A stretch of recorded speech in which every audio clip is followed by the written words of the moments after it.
Saya naik kapal terbang minggu lepas pergi Terengganu. Duduk seat belakang sekali, Firefly. Saya tengok seat depan saya tu anak Cina dengan mak dia. Mak dia duduk dukung anak ni. Duduk musik anak dia, duduk cium perut anak dia. Anak dia kata, comeng, kamu pikul Laila. Duduk cium anak dia. Saya kata geramnya budak ni. Pipi macam kuih pau. Geram. Saya pun usik dia. Usik. Dia tengok je saya. Ingat aku burung ke apa gitu. Kemudian dia ketawa, dia gelak. Kik dia gelak. Mak dia pun tengok, apa dia ni gelak. Rupa dia gelak kat saya. Mak dia passing kat atas seat.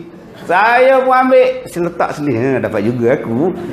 Saya letak janggut saya tak ada. Ya, saya pun nak cium pusat dia, perut dia. Teringat pula mak dia ni. Ailiu mak dia tak payah lah kan. Jangkit apa-apa penyakit tak pasal aku kan. Seronok tak dapat baby. Seronok. Malaikat tak dapat. Subhanallah. Jadi nombor satu, kita bersyukur, kita jadi orang. Kita jadi manusia, kita bersyukur. Dan lebih-lebih lagi bersyukur sebab kita jadi umat Nabi Muhammad sallallahu alaihi wasallam. Jadi kalau kita memilih jalan salah, bukan salah Allah. Allah hantar pada kita Quran. Allah utuskan pada kita Rasul supaya jalan kita betul. Tiba-tiba ada orang yang tolak Quran, tolak Islam, tolak Rasul, kemudian nak salahkan Allah. Mana boleh macam itu? Salah kita sendiri. Saya datang dari Ipoh, nak datang ke Batu Cape, nak datang ke taman tuan-tuan ni. Saya dari Ipoh. Bila nak masuk ke highway tu kan dah tulis signboard besar-besar tu. KL kanan, Alustar kiri. Jadi saya pun masuk ke Alustar. PA saya tanya, Ustaz nak ke mana? Batu Cape. Ini ke Alustar Ustaz? Sampai, apa tak sampai pula kata dia. Agak-agak sampai tak kalau saya naik ke Penang? Tak sampai. Sampai dekat Penang, dah sampai dekat kepala batas Pulau Penang dah. Pulau Pinang dah sampai dah sana. Saya pun tanya driver saya, mana Kuala Lumpurnya? Ini kepala batas Ustaz. Dah tahu kita nak ke KL, yang kau ikut kepala batas Ustaz.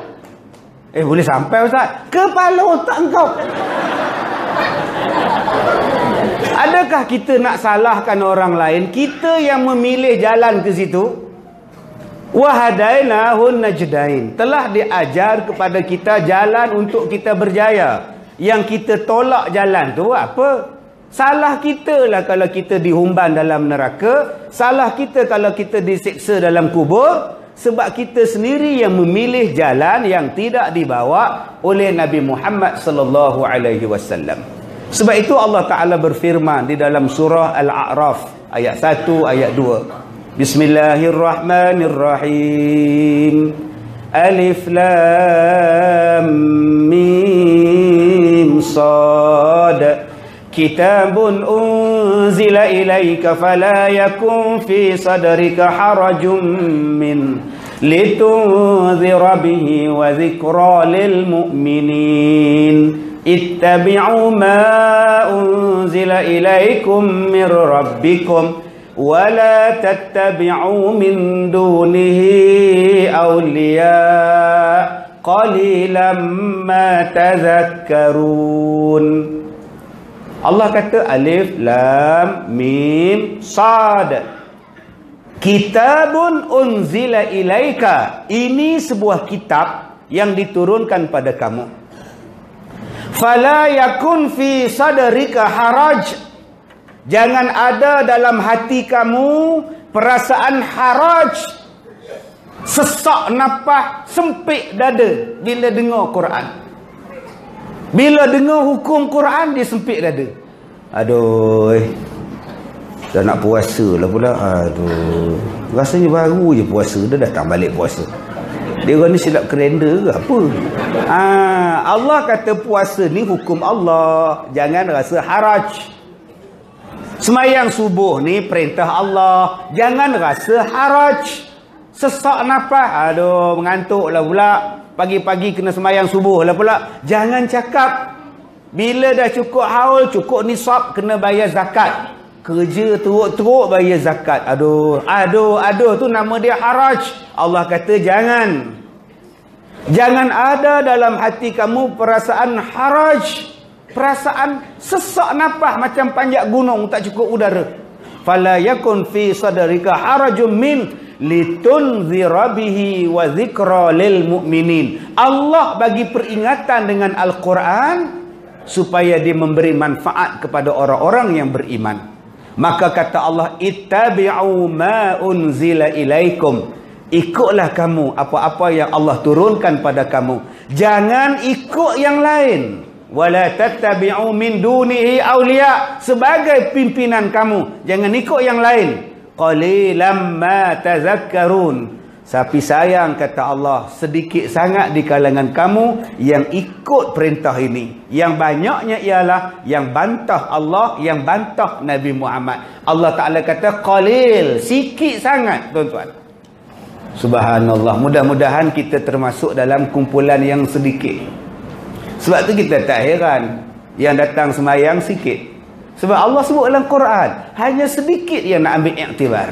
Sebab tu kita tak heran semayang subuh kita tak ramai. Kita tak terkejut pun semayang maghrib kita tak ramai. Tapi bila ada pesta-pesta kemaksiatan, we want more. Tak cukup dengan 10 lagu. Tapi kalau ceramah agama, duduk pula sempit-sempit sesak-sesak macam ini, dia tengok 3 muka. Muka pertama dia tengok muka ustaz. Muka kedua muka jam. Muka ketiga muka pintu. Blah blah blah blah blah. Ustaz ni pukul 10 tak habis kita belah. Subhanallah tuan-tuan. Kita nak jalan selamat. Alhamdulillah kita di taman kita ni surau apa kita ni? Darul Hidayah kita ni semuanya daya-daya belaka. Semuanya dapat hidayah belaka baik-baik belaka. Kita ikut Nabi Muhammad. Semua ikut Nabi Muhammad. Adik-adik ikut Nabi Muhammad tak? Sayang tak Nabi Muhammad? Ya. Okey, satu.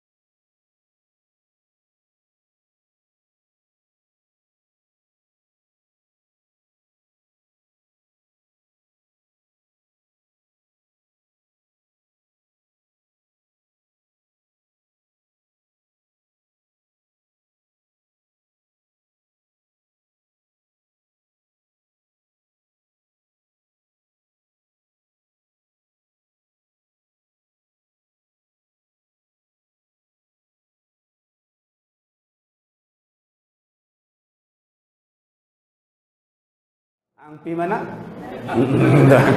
Angpi mana? Pi surau lah. Tuan-tuan yang dirahmati Allah, kita ikut Nabi Muhammad. Dan ikut Nabi Muhammad ni akak, semua yang berkaitan dengan Rasulullah, kita akan dapat pahala. Kita sebut nama Nabi Muhammad sallallahu alaihi wasallam, dapat pahala. Sebut nama saya, belum lagi dapat pahala. Siapa datang ceramah malam ni? Duke, kata dia. Oi, sedih benar lah duke. Apa lagi nak buat? Duke lah. Tak dapat lagi pahala tuan-tuan. Kita sebut nama orang, belum tentu dapat pahala. Siapa tu? Pak Mat Tempe. Belum lagi. Tetapi kalau kita sebut nama Nabi Muhammad, kita jawab sallallahu alaihi wasallam, malaikat berselawat ke atas kita. Nama yang sebut ni dibawa kepada Nabi Muhammad. Dia tu sebut nama engkau ya Rasulullah. Sebab tu kalau kita bubur nama anak Muhammad, berapa banyak pahala kita. Dah nama anak tu Muhammad, panggil Muhammad terus. Muhammad. Mama. Boleh boh mamak ni, tapi kalau picok imigresen Arab dia gelak. Dia cop, dia tengok kita, dia gelak. Kita tanya, gelak-gelak pasal? Mati, kata dia. Mamak tu makna mati. Tu masalah tu. Sebab tu orang yang nama Muhammad minta maaf lah, dia kejap-kejap tuan. Sebab tu ubah, panggil jadi Muhammad. Sikit je tuan-tuan nama, tak lama. Kalau nak nama panjang, lama, aktif pun nama Jamal. Jamal insya-Allah panjang, aktif, banyak masalah pun aktif dia tuan-tuan. Nah, aktif je Jamal. Bila aku tu Jamal, rindu padamu tu Jamal. Bila pun Mamat udah orang lupa dah habis tuan-tuan. Berkurun lama ku rahsiakan, tak ada lah tuan-tuan. Sebab itu yang mana faham, tak faham sudah. Jadi bila kita panggil anak kita Muhammad, Allah sebut dia pun. Ustaz macam makcik Ustaz. Anak makcik nama semua perempuan Ustaz. Itu nak buat nama apa? Muhammad ke tak payah makcik? Boleh nama yang baik-baik. Tuan-tuan, apa jua yang sebut dengan nama Nabi Muhammad yang berkaitan, kita tiru Rasulullah, tiru semua Rasulullah, dapat pahala. Abang-abang ada janggut, simpan janggut. Kenapa awak simpan janggut? Rasulullah simpan, dapat pahala. Akak tak payah simpan, duk menung, ni diam sudah. Ni ambil minyak bom setiap malam tonyok ni. Cukup 4 bulan tumbuh janggut, lari laki tau. Aku berjanggut, dia berjanggut, geli aku kata dia. Sebab tu Allah Ta'ala tak bagi pada orang perempuan berjanggut, tak payah. Jadi memadailah akak suka pada suami akak yang berjanggut. Nah, malam-malam main janggut dia. Geramnya janggut abang geramnya. Suka.